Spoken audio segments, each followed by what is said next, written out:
வணக்கம். Bihar election result, ட்ரம்ப்போட ஒரு சில அனௌன்ஸ்மெண்ட், டாரிஃப் ரிலேட்டட், ஆம், யுஎஸ் மார்க்கெட்டோட செல்லிங் ப்ரெஷர். ஸோ திங்கட்கிழமை மார்க்கெட் எப்படி இருக்க வாய்ப்பு இருக்குது? இந்த ஃபேக்டர்ஸை எடுத்துகிட்டு தான் மண்டே மார்க்கெட் ஓப்பன் ஆக வாய்ப்பு இருக்குது. என்னென்ன ஸ்டாக்ஸ் வாட்ச் பண்ணலாம்? டாடா மோட்டார்ஸோட பேசஞ்சர் வெஹிக்கிள் ஸ்டாக்கோட ரிசல்ட் வந்திருக்கு மார்க்கெட் ஹவர்ஸில், முக்கியமாக செகண்ட் ஹாஃபில். இது இதெல்லாமே ஒன் பை ஒன்னாக நம்ம பார்க்க போகிறோம். அது மட்டும் இல்லாமல் இந்த பீகார் எலெக்ஷனோட ரிசல்ட்டு வெள்ளிக்கிழமை மார்க்கெட்டில் ஒரு பெரிய டேர்னிங் பாயிண்ட் லாஸ்ட் அரை மணி நேரத்தில் நடந்திருக்கு. அது என்ன அப்படின்றதையும் நம்ம வாட்ச் பண்ணலாம். நவம்பர் 21 கோயம்புத்தூரில் வெள்ளிக்கிழமை ஈவினிங் 5 மணிக்கு direct training session, option trading பற்றின ஒரு அட்வான்ஸ் லெவல் 2 மணி நேரம் நடக்க போகுது. இந்த செஷன் வந்து ஒரு ஃப்ரீ செஷன். அதில் ஜாயின் பண்ணுறதுக்கான லிங்க் டிஸ்கிரிப்ஷனில் நான் கொடுத்துருக்கேன். ரெஜிஸ்டர் பண்ணி நீங்கள் ஜாயின் பண்ணிக்கலாம். என்னோடய டெலகிராம் குரூப்பில் நீங்கள் இல்லைனாலும் ஜாயின் பண்ணிக்கலாம். லிங்க் டிஸ்கிரிப்ஷனில் இருக்குது. ஸோ இப்போது ஒன் பை ஒன்னாக மார்க்கெட் என்னென்ன நடந்திருக்கு, அதுக்கு முன்னாடி நிஃப்டி அண்ட் பேங்க் நிஃப்டியோட ரேஞ்ச் என்ன அப்படின்றத பார்க்கலாம். ஃபஸ்ட்டு இம்பார்ட்டன்ட் டேட்டா அப்படின்னா, இந்த வாரம் வரப்போகிற வாரத்தில் வந்து 2 விஷயம் ரொம்ப இம்பார்ட்டன்ட். ஒன்று இந்தியாவுக்கு, இன்னொன்று குளோபல். அமெரிக்காவை பொறுத்த வரைக்கும் ஃபெடரல் ரிசர்வோட மீட்டிங் மினிட்ஸ் இருக்குது. ஸோ அப்போது இது ரொம்ப இம்பார்ட்டன்ட் ட்ரிகர். ஏன் அப்படின்னா, பாலிசி டெசிஷன் அனௌன்ஸ்மெண்ட்டுக்கு அப்புறம் அந்த மீட்டிங்கில் என்ன டிஸ்கஸ் பண்ணியிருந்தாங்க, யார் யார் என்ன கருத்தை வச்சுருந்தாங்க, ஸோ ஓவரால் கன்க்ளூஷன் என்ன, இதை பற்றின ஒரு மீட்டிங் மினிட்ஸ் அப்டேட் கிடைக்கும். ரெண்டாவது, இந்தியாவுக்கும் அமெரிக்காவுக்குமான ட்ரேட் டீல் வரப்போகிற வாரம் க்ளோஸ் ஆகிறதுக்கான பாசிபிலிட்டி இருக்குது. ஸோ இந்த 2 விஷயம் ரொம்ப கவனிக்கலாம். But US market selling pressure வெள்ளிக்கிழமை மார்க்கெட்டில் இருந்தது. வியாழக்கிழமையும் ரொம்ப வீக்காக தான் க்ளோஸ் ஆச்சு. ஸோ தொடர்ந்து அடுத்தடுத்த செல்லிங் ப்ரெஷர் வரப்போகிற வாரம் பவுன்ஸ் பேக் ஆகுமா, இல்லை இந்த வீக்னஸ் இன்னும் கண்டினியூ ஆகுமா அப்படின்றத வெயிட் பண்ணி பார்க்கலாம். புல்லிஷ் மருபோசு அப்படின்ற ஒரு கிட்டத்தட்ட இந்த மாதிரி ஒரு கேண்டல் தான் மருபோசு அப்படின்ற ஒரு கேண்டல். இது எப்படி இருக்கும் அப்படின்னா, அப்பர் வீக் லோயர் வீக் இல்லாமல் இருக்கும், இல்லைனா ரொம்ப ஸ்மாலாக இருக்கும், ஆனால் ஃபுல் பாடி கேண்டில். ஏன் அப்படின்னா 3 மணி வரைக்கும் நிஃப்டி 3 மணிக்கு அப்புறம் பார்த்தீங்கன்னா கிட்டத்தட்ட அரை மணி நேரத்தில் ஒரு 150 பாயிண்ட் நிஃப்டி இன்க்ரீஸ் ஆகிருக்கு, 3லேருந்து 3.5க்குள்ளே. பேங்க் நிஃப்டி 300 பாயிண்ட்டுக்கு மேலே இன்க்ரீஸ் ஆகிருக்கு. ஸோ இந்த bounce back, sudden bounce back closing ஹவர்ஸில் நடந்ததுக்கு காரணம் என்ன? பீகார் எலெக்ஷன் ரிசல்ட்டும் யூஎஸ் இந்தியாவுக்குமான ட்ரேட் டீலோட க்ளோஸ் ஆகிறதுக்கான பாசிபிலிட்டி, இந்த 2 விஷயந்தான் மார்க்கெட் லாஸ்ட் ஹவரில் ஒரு பவுன்ஸ் பேக் கொடுத்ததுக்கு காரணமாக பார்க்கலாம். ஸோ கிட்டத்தட்ட 150-130 பாயிண்ட் மைனஸில் இருந்த நிஃப்டி 31 பாயிண்ட் ப்ளஸில் க்ளோஸ் ஆகிருக்கு. ஓவரால் வீக்கில் பார்த்தீங்கன்னா 418 பாயிண்ட் பாசிட்டிவாக முடிஞ்சிருக்கு. 25,900 ரெசிஸ்டன்ஸ் லெவலுக்கு மேலே க்ளோஸ் ஆகிருக்கு. ஸோ வரப்போகிற திங்கக்கிழமை சப்போர்ட் ஜோன் அப்படின்னா 25,700 முதல் சப்போர்ட், 25,500 ரெண்டாவது சப்போர்ட். Resistance level 25,950, 26,000, 26,050. ஸோ ரொம்ப ஒரு ஸ்ட்ராங் ஜோன் அப்படின்னா 25,500 to 25,300 இந்த வாரத்துக்கான சப்போர்ட்டாக பார்க்கலாம். ஸோ மார்க்கெட் ரெக்கவர் ஆனதுக்கு என்ன காரணம் அப்படின்னா, நான் ஆல்ரெடி சொன்ன மாதிரி பீகார் எலெக்ஷன் ஒரு reason, India US trade deal, banking ஸ்டாக்ஸில் ஷார்ட் கவரிங், இது 3 விஷயம் தான் இம்பார்ட்டன்ட் ட்ரிகராக வெள்ளிக்கிழமை முடிஞ்சதில். பேங்க் நிஃப்டி பொறுத்த வரைக்கும் ஓவரால் வீக்கில் 641 பாயிண்ட் வந்து பாசிட்டிவாக இருந்தது. வெள்ளிக்கிழமை மட்டும் 135 பாயிண்ட் ப்ளஸில் க்ளோஸ் ஆகிருக்கு. Support zone 57,550, 57,150. Resistance level 58,800, 59,000. So இந்த 20 டேஸ்க்கு சிம்பிள் மூவிங் ஆவரேஜ்ன்றது 58,000க்கு நியரில் இருக்குது. இதுதான் ரொம்ப ஒரு க்ரூஷியல் சப்போர்ட் லெவலாக ஆக்ட் ஆக சான்சஸ் இருக்குது. ஸோ வெள்ளிக்கிழமை ஜொமேட்டோவோட parent Eternal, PL, Trent, Jio Finance இதெல்லாமே நிஃப்டி கெய்னராக முடிஞ்சிருக்கு. ஓவரால் வீக்லேயும் பார்த்திங்கன்னா ஆல்மோஸ்ட் எல்லா செக்டருமே பாசிட்டிவாக க்ளோஸ் ஆகிருக்கு. ஐடி, மெட்டல், கெமிக்கல் ஸ்டாக்ஸு பெரிய அளவுக்கு இம்ப்ரூவ்மெண்ட் இல்லைன்னு சொல்லலாம் ஃப்ரைடே மார்க்கெட்டில். என்பிசிசி 5% இன்க்ரீஸ் ஆகிருந்தது, ப்ராஜெக்ட் டீல் வின் பண்ணியிருந்தது. Last week broking company stock மார்க்கெட்டில் லிஸ்ட் ஆன இந்த ஸ்டாக் தொடர்ந்து 3 நாளாக பாசிட்டிவாக க்ளோஸ் ஆகிருக்கு. எல்ஜி எலக்ட்ரானிக்ஸோட ரிசல்ட் 4% ஃபால் ஆகிருந்தது. முத்தூட் ஃபினான்ஸ் ஒரு ஸ்ட்ராங்கான, எதிர்பார்த்ததை விட ஒரு பெட்டரான ரிசல்ட், வெள்ளிக்கிழமை 10%க்கு மேலே ரைஸ் ஆகிருக்கு. ஸோ டிஃபென்ஸ் ஸ்டாக்ஸை வாட்ச் பண்ணலாம். பிடிஎலோட ரிசல்ட்டு, அதுக்கு அடுத்தது GE power, BBTC Q2 result வந்து ரொம்ப பாசிட்டிவாக டர்ன் ஆனது. எஃப்ஐஎஸ் வந்து தொடர்ந்து செல்லராக ரீட்டைன் பண்ணுறது நம்ம மார்க்கெட்டுக்கு இது ஒரு நெகட்டிவான ஒரு சென்டிமெண்ட். அதாவது இது என்ன நடக்கும் அப்படின்னா, ஹையர் ஜோனில் கொஞ்சம் வீக்னஸ் ஆகி ஃபால் ஆக ஆரம்பிக்கும். அகெயின் டிஏஎஸ் வந்து இறங்கும்போது மறுபடியும் புஷ் பண்ணி மேலே போகும். எஃப்ஐஎஸ் மறுபடியும் அங்கே செல் பண்ண ஆரம்பிப்பாங்க. ஸோ அப்போ என்னென்னா ஒரு அப்ஸ் அண்ட் டவுன் வந்து மார்க்கெட்டில் தொடர்ந்து இன்க்ரீஸ் ஆனாலும் ஒவ்வொரு இடத்துலையும் ஸ்ட்ரகிள் ஆகி இன்க்ரீஸ் ஆக சான்சஸ் இருக்குது. டிஏஎஸ் 8461 கோடி ரூபா அளவுக்கு, அதை எஃப்ஐஎஸை விட மோர் தென் 30-50% அதிகமாக பை பண்ணியிருக்கிறாங்க. ட்ரம்ப்போட டாரிஃப் ரிவிஷன் கொடுத்துருக்குறாங்க.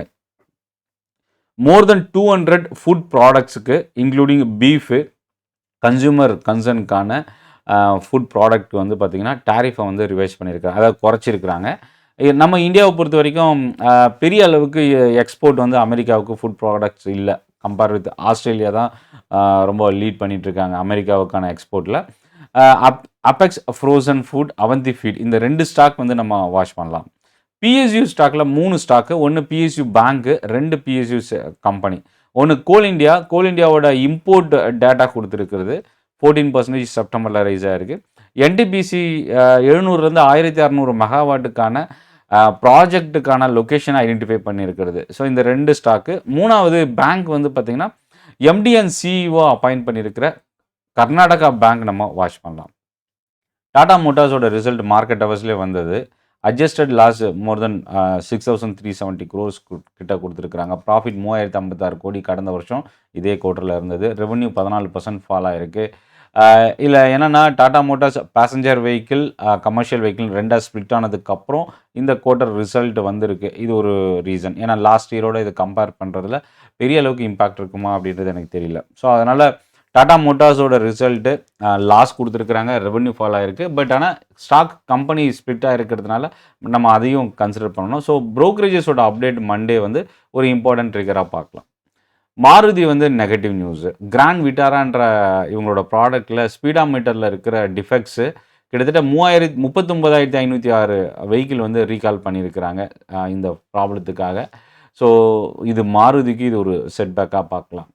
28% ஆயில் இந்தியாவோட ப்ராஃபிட் இன்க்ரீஸ் ஆகி 1044 கோடி ரூபா கொடுத்துருக்குறாங்க. ரெவன்யூ 9% இன்க்ரீஸ் ஆகிருக்கு.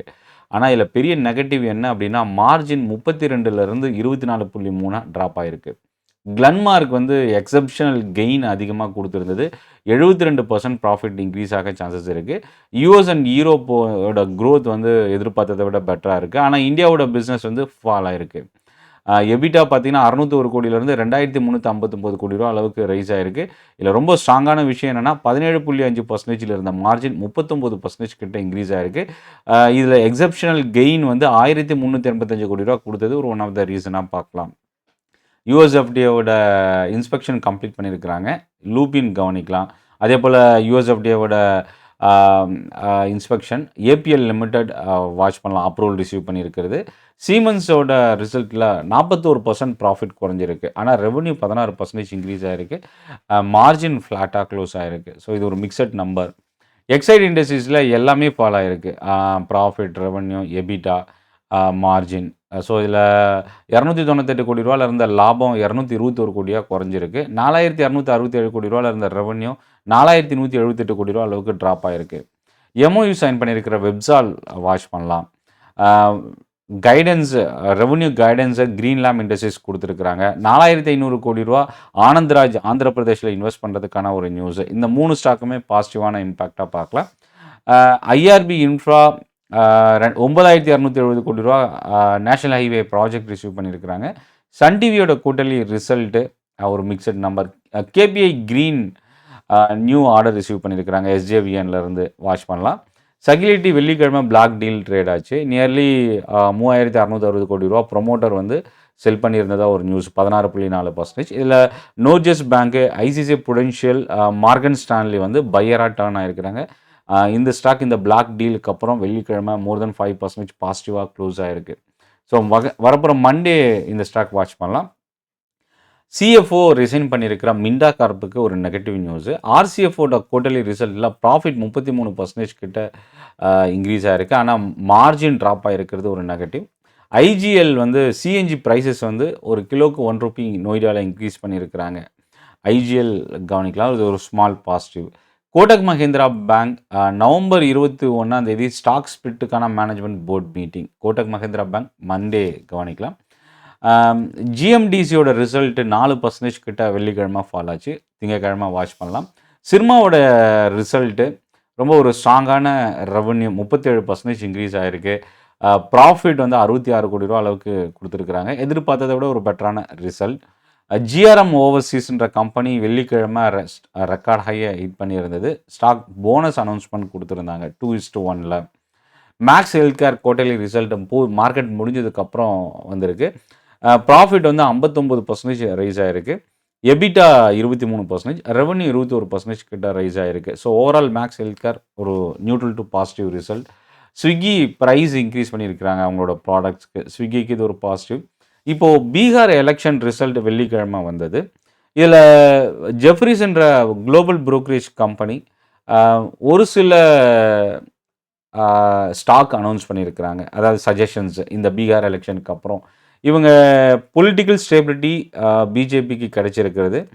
2024 செட்பேக்கை இவங்க மறுபடியும் ஸ்ட்ரென்த்தாக மாற்றிருக்கிறது. அந்த செட்பேக்கில் வெளியில் வந்திருக்கிறாங்கன்றத ஜெஃப்ரிஸ் வந்து அப்டேட் பண்ணியிருக்கிறாங்க. ப்ரிஃபர்டு ஸ்டாக்காக வந்து பார்த்திங்கன்னா இந்த எலெக்ஷனுக்கு அப்புறம் இவங்க மென்ஷன் பண்ணியிருக்கிற ஸ்டாக் ஷேர் மார்க்கெட்டில் Bharti Airtel, Vishal Mega Mart, TVS, Crompton Consumer, GCPL, Marico, Jubilant. So Godrej Crompton Consumer கவனிக்கலாம்.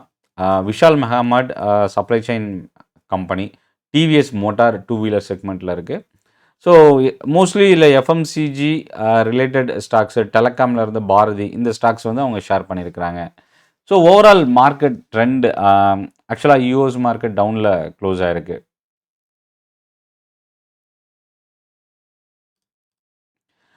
இதில் நம்ம கவனிக்கக்கூடிய விஷயம் என்னென்னா, US market down, quarterly result வந்திருக்கு. டாடா மோட்டார்ஸோட ரிசல்ட்டு ஒரு வீக் ரிசல்ட். ஏன்னா வெள்ளிக்கிழமை க்ளோசிங்கில் கொஞ்சம் வீக்காக தான் க்ளோஸ் ஆகிருந்தது.